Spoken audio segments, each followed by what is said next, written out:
Welcome to Tales from the Golden Imp. I am Joe Craig, the Emperor's Skald. Welcome to our first palate cleanser.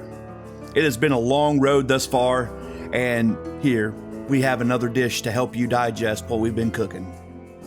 In this story, we will see the travels and adventures of one Jethro Tull as he tries to find the legendary Dragon Roof Inn. I hope you enjoy this interlude. Welcome to Tales from the Golden Imp.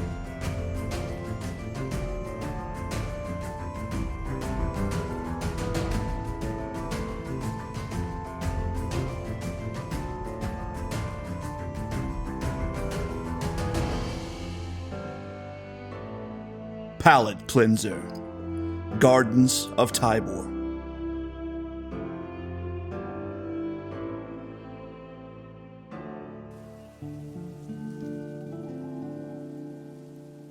While the sun began to shine through the window of a sleepy inn, as the beam of the first morning light shimmers and reflects off the edge of the windowsill, this beam reflected into the face of a brawny, barrel-chested dwarf. This particular inn had a reputation for making even the stoutest folk submit to their spirits. The giant Tamer was just that kind of place. And that is what brought Jet here. Jet picked his head up off the counter and used his black beard to wipe his mouth and stretched out his short arms. He cracked and popped. Sleeping on a bar stool became a skill after a while. He pat himself down to see what he lost during the night. Jet didn't care so much about losing things, which is just what happens when you must try every beer, ale, and mead a place has to offer. "Oh, Belden be praised, I still have my pants," he said in a loud, groggy, deep voice. His jovial voice carried with it a touch of embarrassment. The interior of the giant Tamer was nothing special. Only about 12 tables in the place, and the bar might seat 15. They did have a small stage in the corner, and a very warm hearth fire that kept the place warm, as frost would soon be falling. The rooms he would have to see some other time. It was time to do the second half of what he nearly traveled half a year to do. He had tasted what the giant Tamer had to offer. Now, to see what he can learn. "I see you're still alive after last night," spoke a slender woman with bright red hair and freckles to match. She had eyes that shone like emeralds, cheekbones standing high and tall. At just under 6 feet tall, she bore the signs and marks that pointed her to be at least half elven. She looked at the dwarf with a slight smirk, but never stopped at her work. Night was done and morning had come. In less than an hour, the morning crowd would begin to arrive for breakfast. This woman was something else that Jet had heard about in his travels, and honestly one of the myths that he was hoping to be true. "Oi, and you're even more beautiful when I'm sober. Jethro Tull, follower of Belden, aspiring master of the brew at your service," Jet said with a bow. Belden is known as the Lord of the Forge, but he is much more than that.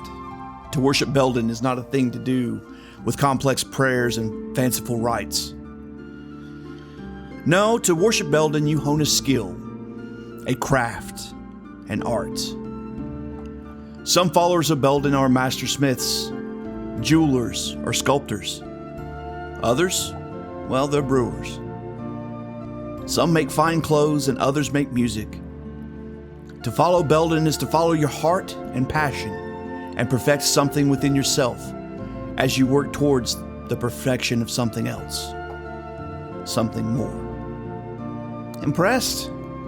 That explains quite a bit about you, Mr. Rotul. Alura Tanth at yours. I'm very impressed by your desire to craft a fine brew.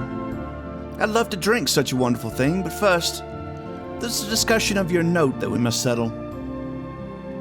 You have drunk 3 months' wages of spirits in a single night, leaving me hopeful for a vacation sometime this year.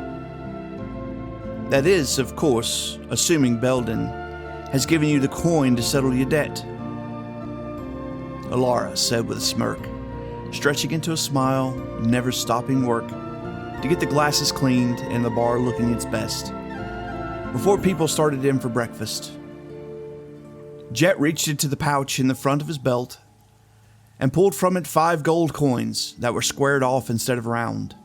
The front of each coin had a face of another artisan of Belden, and the rear depicted their trade and craft.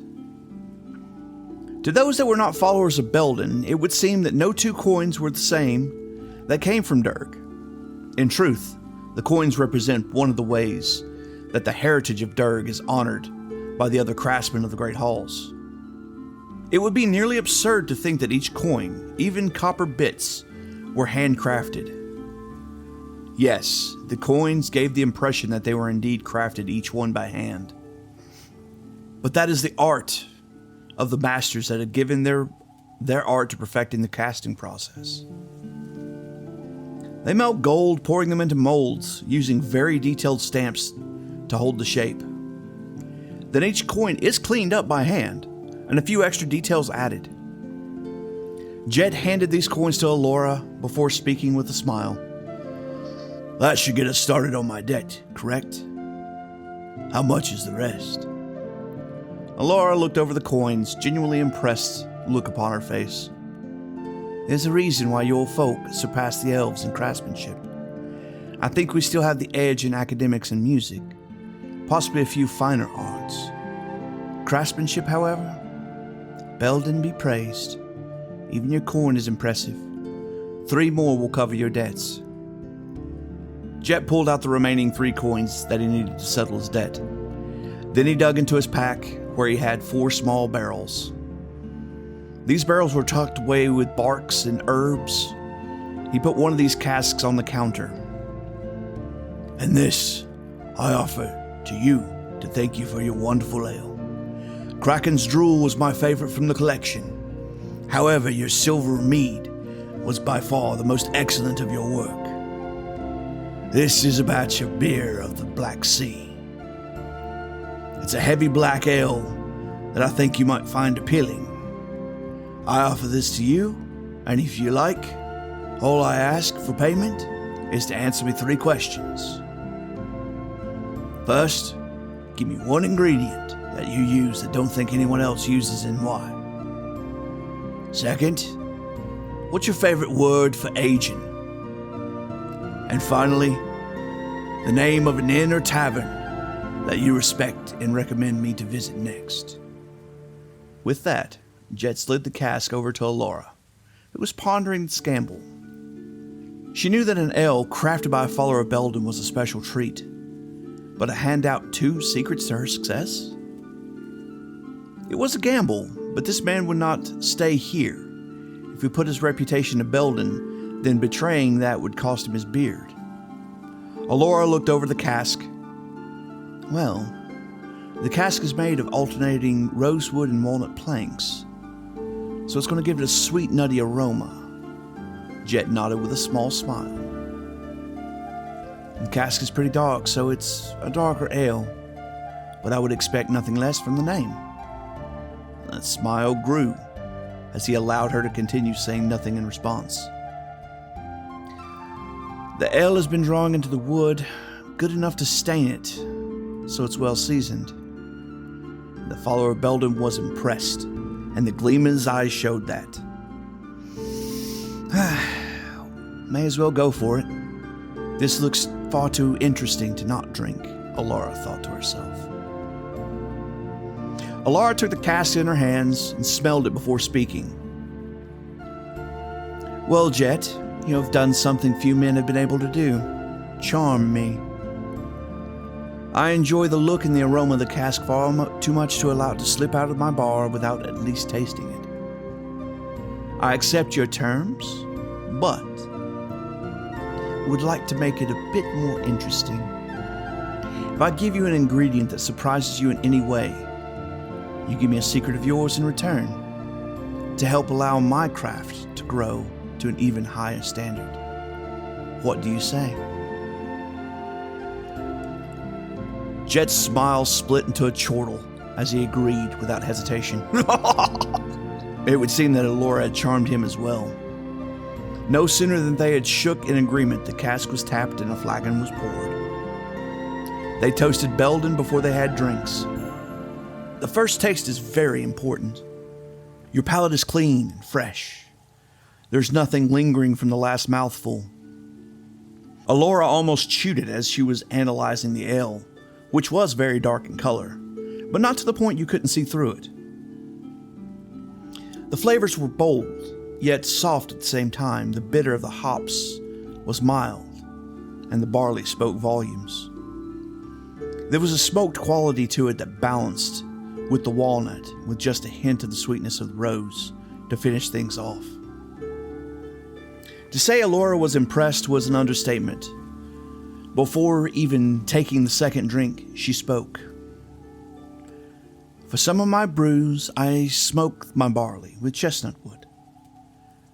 There's one for you. Second, whiskey barrels for aging my ales. And finally, the Dragon Roof Inn. Though it is a little difficult to find. Then she promptly took another drink. She chose 2 tricks to 1 batch of her ale. With those, he should be able to nearly replicate her ale. The only time that she had found the Dragon Roof Inn, she had gotten lost in the mountains to the south known as the Murto Mountains. It's quite the trek from the Frost Gate and the city of Bardo that she called home. Alura had found the area of the Frost Gate breathtaking, and she loved the cold. She grew up in Ceri and Kredo, farther to the north. Ceri never really knew what was meant by summer. In fact, people fear a great thaw, as Ceri was built upon a massive glacier that stretches east to the west, creating a shelf for the high folk to keep nice and cold on. But before her mind wandered any worse than it was, she focused on the response that she was awaiting from the dwarf sitting in front of her. Jet sat there a bit, thinking about the effects of the 2 trade secrets she had given. And he could see how she got to that distinctive taste. Oh, the Dragon Roof Inn. I must find this inn. She is the 3rd master brewer that has mentioned this inn. It has quite the reputation for an inn that no one can seem to find. Jet thought to himself before asking. So, have you actually been to the Dragon Roof Inn? I heard the fairy tale from traveling customers talking about this wonderful place beyond comprehension. Alura smiled. I've been there once. Only once. And when I tried to go back, I could not find it again. Where did you find it? I have never heard 2 people agree on its location. The Murto Mountains. I was down that way trying to find my way to the Black Glass Keep. There was a man that I was supposed to meet that had some work for me in my traveling days. A volcanic eruption took out a bridge I was planning on taking, so I was trying to find another way around to the Black Glass Keep. And that's when I got lost, and on death's door I found the place. The place ended up being about 3 days north of the Black Glass Keep. You don't happen to have a map to get to the place, do you?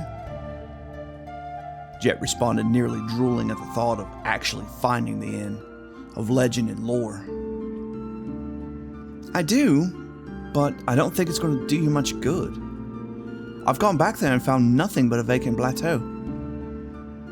I thought I was crazy, but I checked all my landmarks and I was standing in the same exact spot as the Dragon Roof Inn was, but it was nowhere to be seen. Alura explained with some sadness and longing in her voice. And you're certain you're in the same spot? Jet pondered. Certain. Here's all the proof that it exists. Alura pulled a mug from behind the counter and set it down in front of the dwarf. I've sought out others that have been there, and those that have a mug from there have this exact one. That's all I've got to show for my time there. Well, that and a daughter, but that's another story for another day. Jet inspected the mug. He had seen others identical to it, and no one would part with it. They've always spoke dreamingly towards the mug as their connection to the Dragon Roof Inn. She had been there. Jed had no doubt about that. If what she says is true, that the only way his quest would be complete would be by chance and sheer luck. Oh, my question is, how does an inn that seemed to move around do it? But more particularly, stay in business? That was a question I had to ask. The answer I received from Ceri, the owner of the place, was that they've always had travelers with enough goods that find them to keep them in supply with what they need. He also mentioned that he has a few people that do runs for them when they're within a day of a population center. Laura allowed her mind to wander back to when she found it, as if realizing something as she spoke. As she remembered what she had seen, she continued. I had collapsed from heat exhaustion on the plateau. I was barely conscious as the first rays of sun began to stream through the mountain. As they did, a shadow grew and stretched over me. It was as if, as the sun rose, the end just appeared. Something I cannot explain, even wizards seemed puzzled by it. This too is something that Jed had heard before. Jed had been chasing the inn nearly as much as his quest to become one of the greatest brewers of Caledria had ever seen. The legendary Dragon Roof Inn and the ale that flows like water from the taps is something I must know. I've got to try. Belden, please guide me. Jet thought to himself before speaking. I've heard this story before, but never from someone that had laid eyes on the place themselves. I would like very much if you can mark or draw on the map, so I can try my luck at finding the inn. That seems to stand outside of time itself. I swear if I didn't know any better that the bar was the property of Spirit, the god of spirits. So many of the stories point to dire situations where the person in question was on death's door. And had it not been for that inn, they would have died. Laura nodded with his words and agreed. She marked the location and path through the Murto Mountains for Jed to follow. Jed purchased some supplies for his trip and set out on the giant Tamer as they began to get busy for the breakfast crowd. As Jet left the bar, he took one long, lingering look over Alura, thinking of how much of a pity it was that he'd never see any more of her. As Jet set out into the frigid cold that was Bardo, and made his way south towards the Frost Gate, the border between the kingdoms of Kredo and Kendor. As he traveled, his mind wandered to finding constellations in the freckles that covered Alura. Kept the blood warm, you see.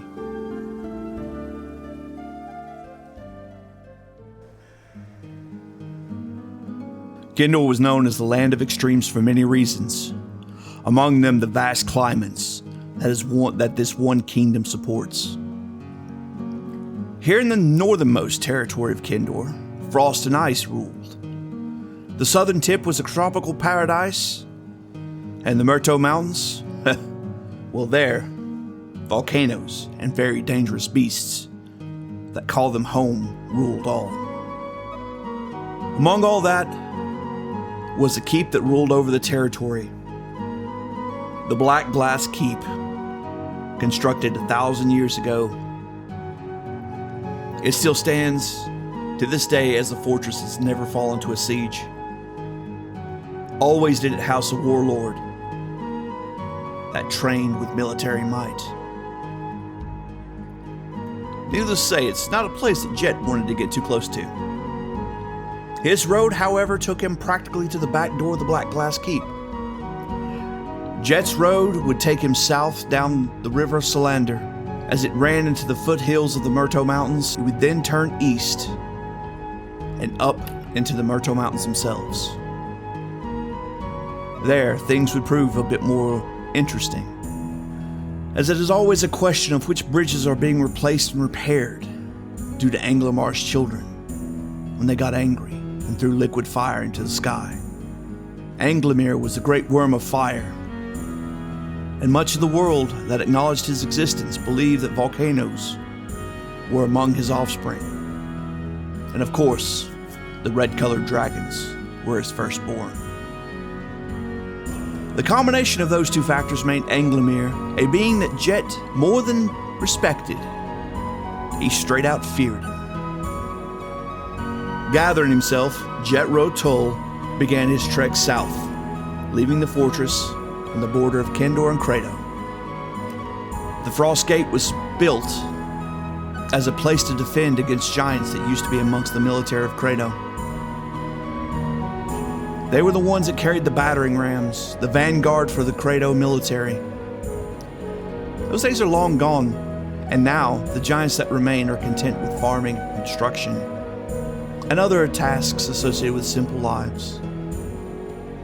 The giants stood defiant against Callisto, and with their strong wills they could not be controlled by the Keepers.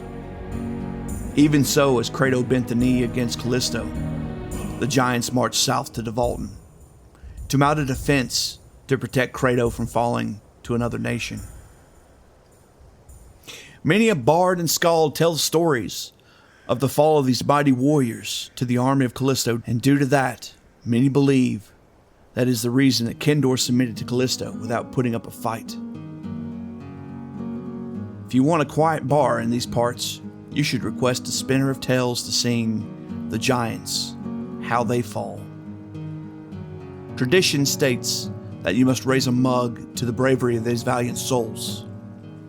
This city was one of the last remainders of who the Giants of Kredo once were. This sleepy city resting on the pillars of such history. The road was often a lonely place, and it gave Jet a lot of time to think about things. And being well-traveled as he is, it certainly allowed him to taste much culture that Calidria had to offer. Many times, the people he would talk with would have not left the borders of their town, save to do some hunting or fishing. And if they had, most of the times it was go to the next town over to do some trading. Jet was always on the lookout for another dwarf, a mage, or a bard to speak with. These were amongst the most well-traveled folk around. He would settle any day for an elf, as their long lives do lead them to boredom eventually. This road he knew would be a lonely one, but one good bit of news. He would be leaving the north before frost fell, the month that signified the official start of winter. Jet chuckled to himself as he looked around to see the ground already covered in about 2 feet of snow. It would be whole days between seeing anyone passing by on the road. No one traveled this far north during the season. It would be close to Frostfell before he could come to another town of any size.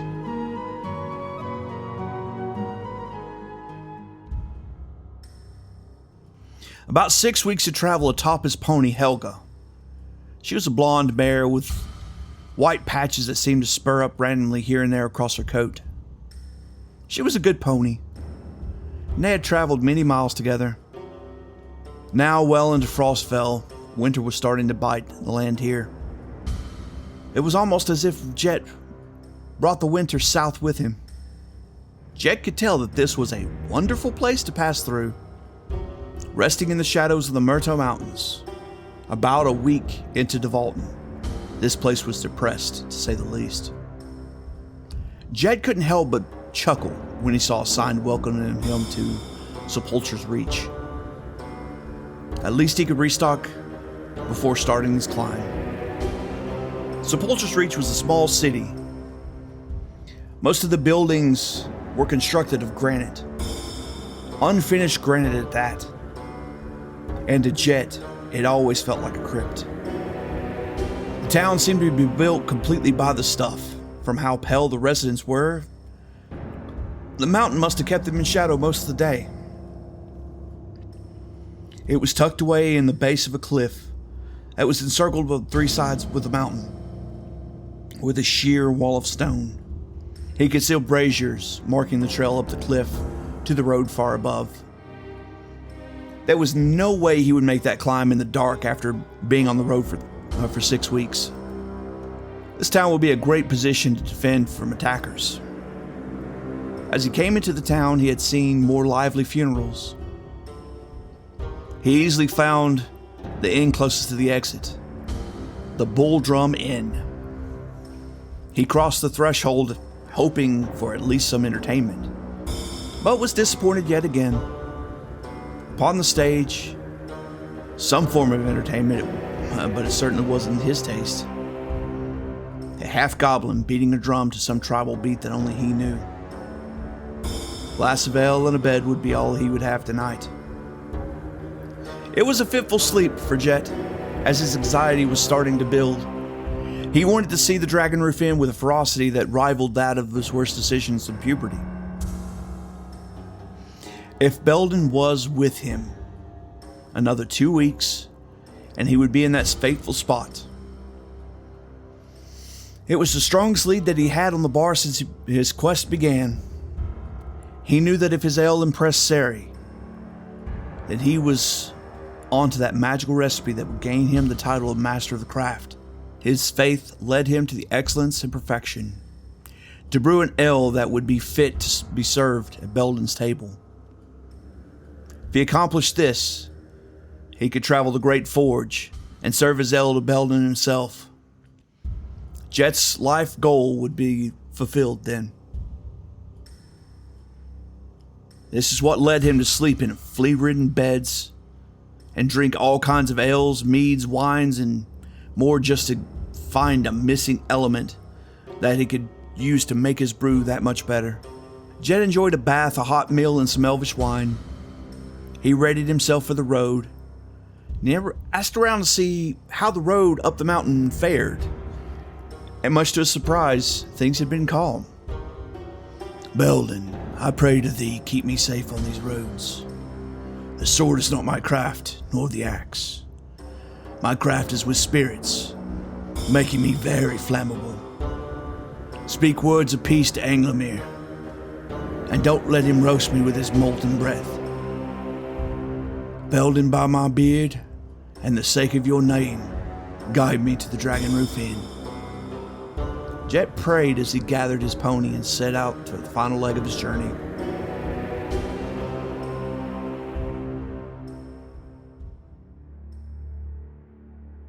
The Murto Mountains had a glow that was visible even in the darkest of nights.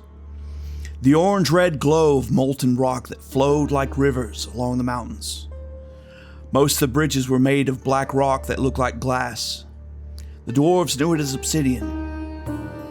Common folk only called it black glass. The black glass keep was made of the bricks for the stuff. The bindings of the bridge over the open flows of lava were cords of wolfram, a metal that could only be melted in the hottest of forges. Dwarves made these. These were the bridges that spanned the great links over lava flows. Other bridges were made of obsidian themselves, used in place of standard stone. Jet had no apprehension in crossing these bridges. It was the occasional wooden bridge that gave him pause. Jet knew that these bridges were replacements, put in place after one of the other dwarven bridges had failed. The Murto Mountains were hot. Many times you were within feet of lava flow. Poor Helga was not built for this. Jet was not built for this, honestly. He did not take too well to the heat. That was one of the likely reasons he did not man the forge. Brewing had had its moments, but nothing quite like working a hot piece of metal with a hammer. Jet was so amazed about how much detail and precision people could get from a hammer. He preferred to blend different flavors and aromas together, giving all something else to relax with. He preferred something that no matter how much someone knew about his craft, they could appreciate it. Cooking was one of his other hobbies. They were so similar. He had made some amazing meals on the side of the road in the pouring rain. Why did I have to think about rain? Jed asked himself, looking over a pool of water that was steaming. Some kind of folk had put a sign next to it marking the radiant pool of liquid, that source of refreshment, that quencher of thirst, as toxic. Many times, volcanoes made water acid. It was likely the case with this lake. He was as wet with sweat and had been for the past 4 days. Jet thought to himself, maybe that sign is old. It could be safe now. It couldn't hurt to try. No, you fool. You're so close to your destination, you cannot deviate now. One more day and he should be able to see the plateau. 2 more days before he would reach it. Belden had been with Jet. The mountain only rumbled a few times and he had only seen one peak below its top. That's the best one could ask for when traveling in the Murto Mountains. They called them Death Mountains for a reason. Long ago, these roads had been cut, and they had stood the test of time. A lot of effort was put into building the roads and mining the materials needed for each bridge. The roads were still in good shape. Good enough shape that a wagon cart could travel them without much concern of breaking an axle.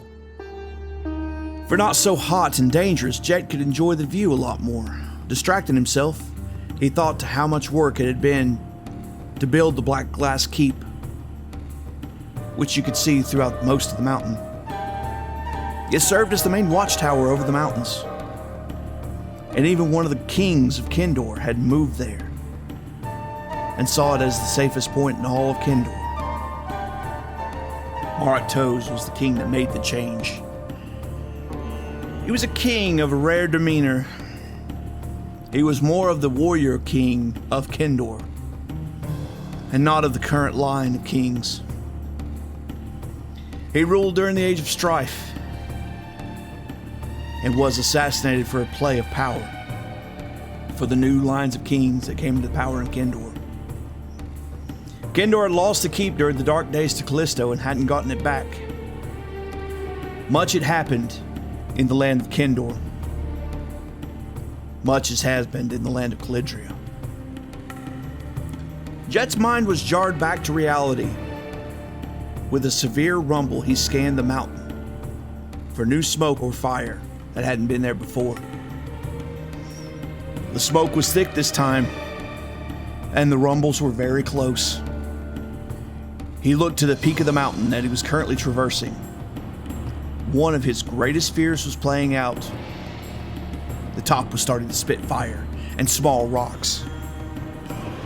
Another few rumbles, and Jet could find himself in a very scary situation. To make matters worse, there was a second sound that accompanied the rumbles. A roar. A deep-throated growling roar with a hissing quality that belonged to one thing and one thing alone. A dragon. Jet could tell things were bad, as Helga was ready to throw him and run herself. It wasn't time for that, but picking up the pace was something he could certainly do. He spurred Helga along to a much quicker pace. As he crossed the corner, he was greeted with an obsidian and wolfram bridge. Jet couldn't allow her to slow too much, but she needed to be careful. Jet slowed his pony the best he could, and they set to cross the bridge. The massive beast was just starting to stir, and from the sounds of things, did not wake on the right side of the cave. The way the sound echoed throughout the mountains, it was very difficult to tell where the beast was, but it was close. For the rumblings to wake it, it most likely lived in this particular mountain. He knew that it was one of the red ones. Of all dragons, which there were few that were nice, red ones, well, they were the worst. It is said that red hair is a sign of someone that carries the blood of a red dragon, as their temper has been inherited by so many with red hair. Jet began to pray to Belden aloud. Please, oh Belden, let me survive another day. Give me one more tankard to call my own, one more cask to brew in your honor. Belden, guide Helga's hooves to find solid ground, and please, for the love of all that's good, do not let that beast eat us. Another rumble, yet another roar. The sound of stones rolling down the side of the mountain gave Jet another reason to fear. Against his better judgment, he looked down and back. Below the bridge, he saw the stones being pushed out of a cave that apparently had been sealed. The cave was a large one as well. Steam and smoke was already venting through the hollow space of the roof of the cave. Another roar shook some of the stones loose, and with a huge push, the red-scaled beast was free. Crippled with fear, Jet nearly fell from the back of the pony, who was running full sprint once more. Seeing a dragon of that size in the flesh was not something that Jet ever wanted to do. The red dragon roared as it flexed its muscles and stretched its massive wings. The neck and head of the beast was 60 feet in length, and his chest was very, very wide as well. Helga and Jet would only serve as a snack for something of that size. Still in a haze from his slumber, the beast did not see his potential prey. Jet wasn't taking chances, though.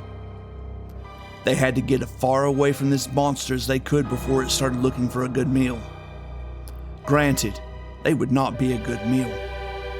A beast of that size normally goes for other behemoths other than hors d'oeuvres like Helga and he would make. Just as Helga let out a neigh, and the top of the volcano blew, throwing ash into the air, followed by large rocks flying at incredible speed. The first few began to bounce around Jet, with tails of magma that flew off them in waves. The magma of one rock licked both he and Helga, sending Helga into quite the panic. She bucked Jet off and began to run, now wild and lost. Jet didn't have time to worry about that. The rumbles were constant now. The entire mountain range was shaking. How do people live up here? Oh yeah, they don't. They die up here, Jet exclaimed as he ran across the bridge as fast as his short little legs could carry him. As he ran, he tucked his beard under his shirt, jumping and dodging blazing hot boulders as he made his way from the eruption. Each step is a step closer to safety. Just put one foot in front of the other. Belden is with us. Belden is with us, Jet reminded himself as he was preparing to see his life flash before his eyes. My, there would be a lot of drinking. That is one thing he would be happy about. Covered in soot and ash, he finally made it to stable ground. Helga was nowhere to be found. He still had his pack, and he was still on track. He had survived a volcano.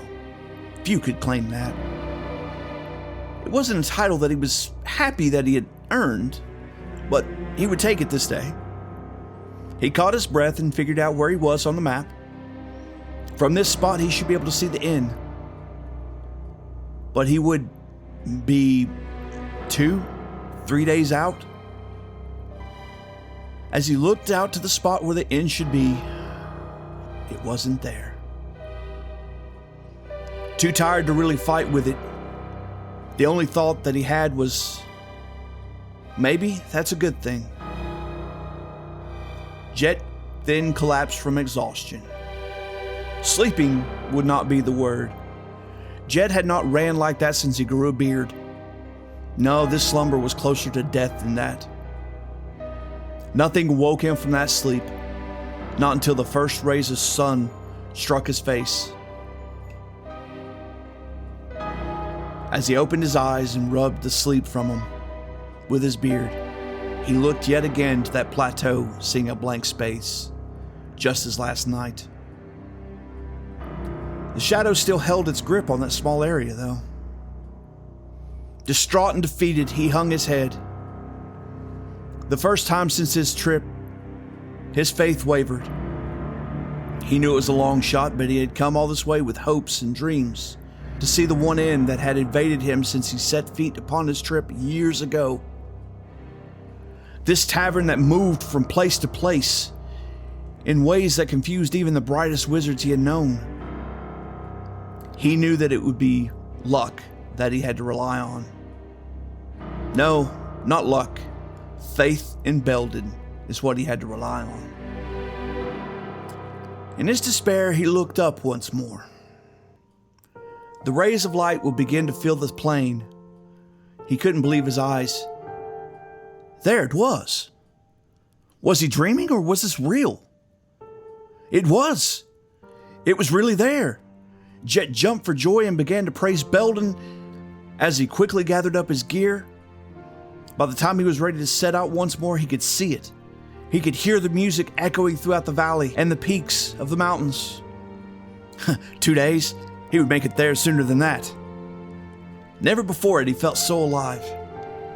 He made for the trails that would lead him to that place. That may as well be a sacred space for the gods and goddesses.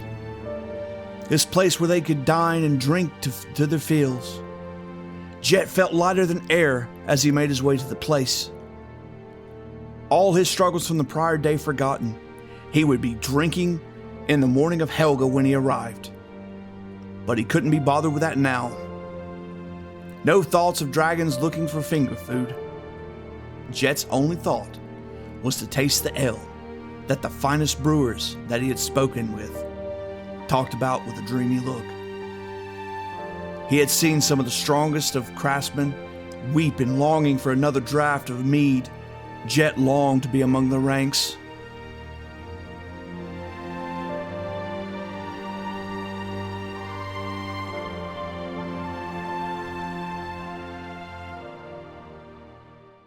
Jet traveled throughout the day and well into the night, running on pure excitement. However, this was shattered with a new sound that filled the air. The sound was of a pony dying a painful death. And the roar that he had heard the prior day. Jet peered over the ledge to see Helga being devoured by this massive red dragon that pulled her into 2 bites just so she would last just a little longer. The beast was now standing before the last bridge that kept him from the tavern. It would have only been a few more mountain trails to that point, and he could hear the music, and the beast was blocking his way. Oh, why couldn't that be a black dragon? I could be bartered with many times if you had something that they could add to the collection. Oh, red dragons love to eat and had a love for gold like none other. I can't win this thing over with a cask of ale. Not even one of my last casks of whiskey would do the trick, Jet thought to himself. I smell you there, dwarf. May as well come down and join your pony. It would make the pony worth my trouble, snorted the dragon. Jet swallowed hard and really wished that he had stopped a few hours ago to make water. Jet pulled off his pack and pulled 2 of the 3 remaining casks that he carried with him. He had to save the last one for the trip. Would be for nothing. With them in his hands, he would try. Jet didn't even own a sword, and even if he did, a dragon slayer he certainly was not. Jet then walked over the hill and down to look the beast in the eye. The dragon seemed to smile before speaking further. What's this? Brought me something to wash you down with. How nice of you. Let me guess, you're hoping to barter with your freedom for those? with quivering lips and a shaking hand. Well, of course I am. I would have you know that I am a follower of Belden, and even a dragon that has been sleeping for over 1,000 years would know that name. My craft is with ale, and this is what I offer. You're not like to get the offer a second time. Dragon moved his head up to the dwarf and smelled.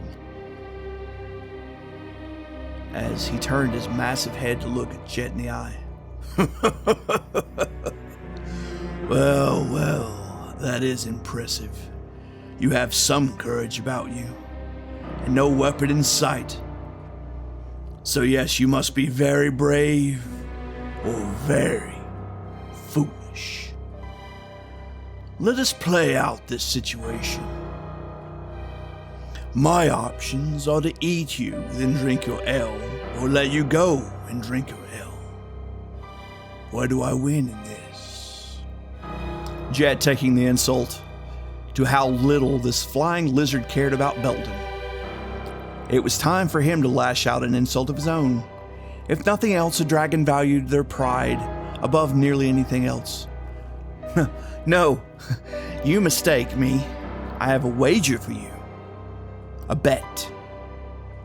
For all your size and all your bark, I bet you cannot withstand one glass of ale from my casks. My wager is that I can outdrink you, Mr.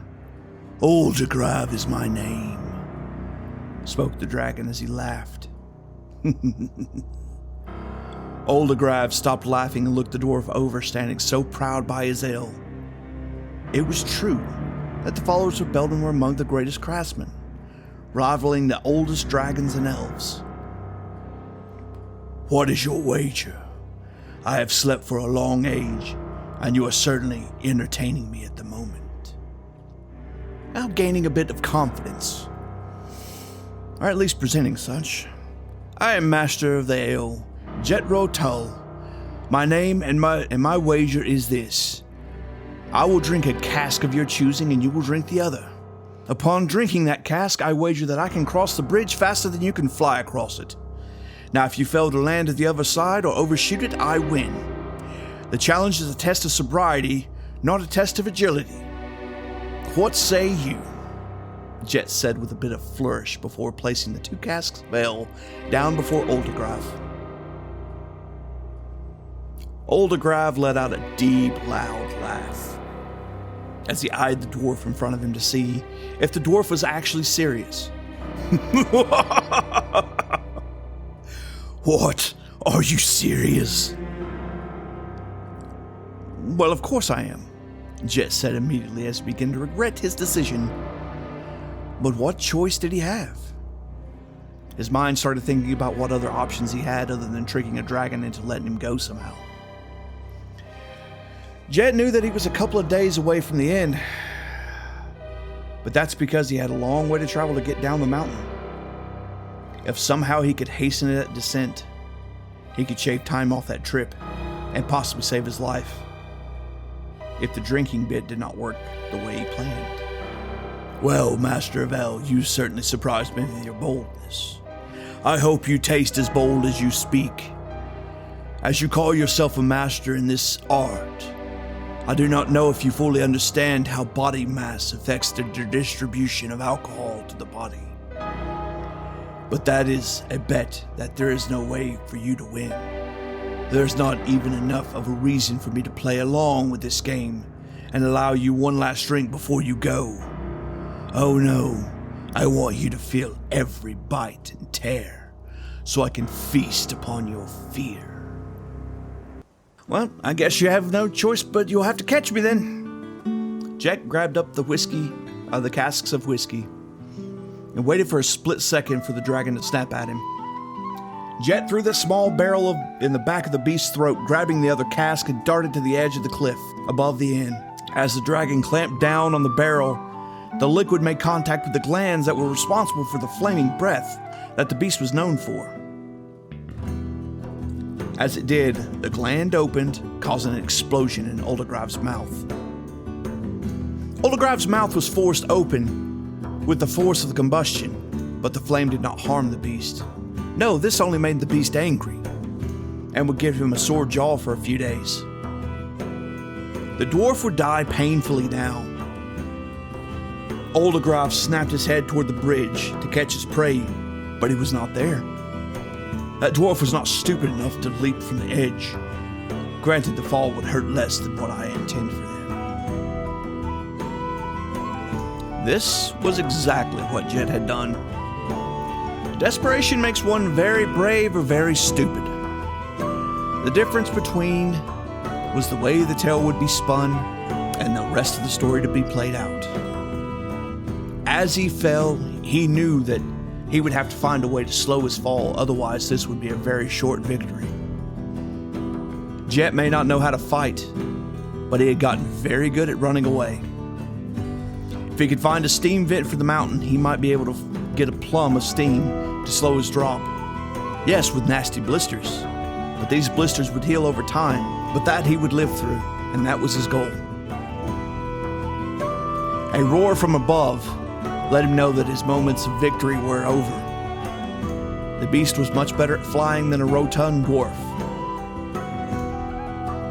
Jet needed a steam vent, and he needed one now if he was going to survive this.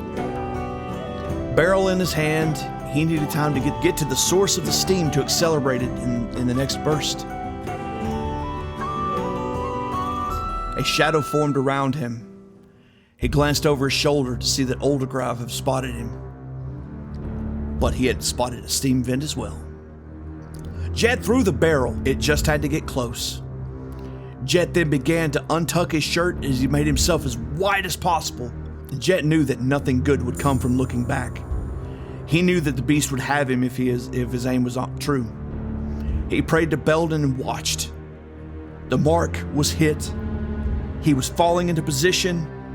As the steam shot out of the vent, he felt the moisture upon the back of his neck as a drip of saliva touched him. Oldigrave's jaws were closing in around the dwarf as the steam plum hit the two of them. Jet was seared on one side, but he saw Oldigrave's mouth as his teeth were clamping down on the beard. Jet smacked at the beard and grabbed onto anything he could. He missed a bone spike on the side of his face. No. Something, anything. Jet thought as he saw a claw go past. And a wing. Only one thing left, a tail. Luckily for Jet, the tail slapped him in the stomach, and all he had to do was wrap himself around the tail. Jet closed his eyes and waited for a landing of some kind. Belden be praised, find me worthy one more day. Belden, Hallis, Solander, whoever's listening, just one more day, pleaded Jet. It seemed like forever before a thud of a dragon making a landing was heard. Jet opened his eyes and let go. He saw that they were just before the inn. Jet scurried to his feet as fast as he could, which wasn't as fast as he wished. Oldigrave spun looking for the dwarf. As he spun, Jet had to jump over the beast's tail. Jet pushed up with all of his might, but he just could not clear the tail. Jet went skidding across the ground, mostly on its face, toward the Dragon Roof Inn. Crawling. We used to do crawling. We've done it many times to a bed or a chamber pot. We can do it one more time. Jet continued to move towards the inn. Oldigrave spun once more and let out a roar that crippled Jet with fear for the moment. However, he was too close to his destination to stop now. Here and now, Jet saw what he believed was a hallucination. He saw the doors of the inn open. He smelled warm food and fresh bread.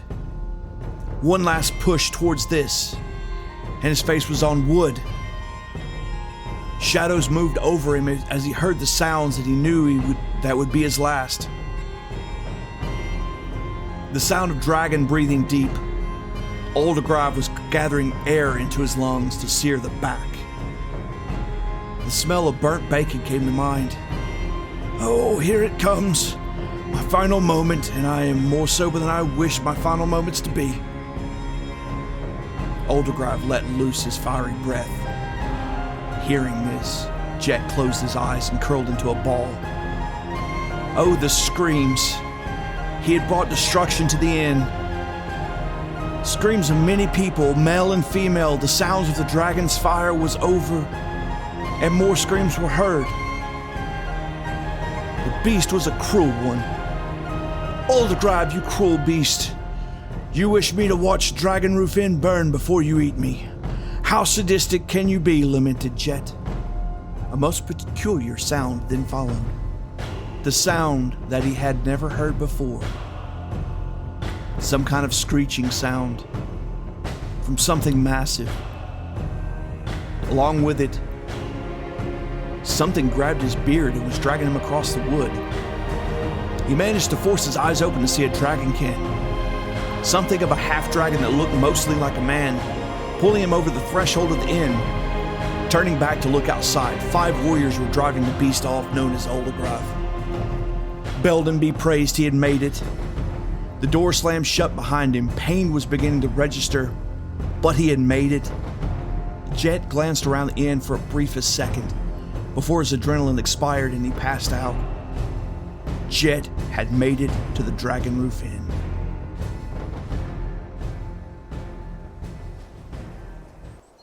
When Jet awoke, he was tucked in one of the softest feather beds that he had ever laid in.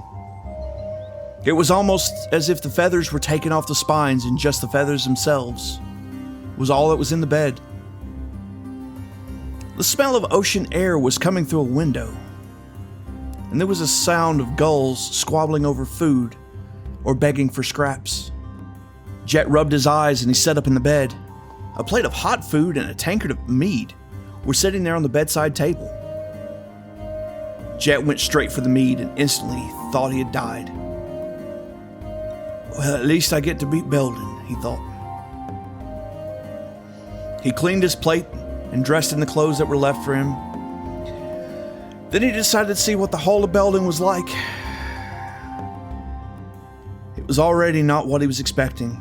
He never took Belden for someone that found the seaside, almost tropical city to be ideal. Jet took in one deep breath of ocean air. He was still very stiff and sore, and he had many scabs covering his body.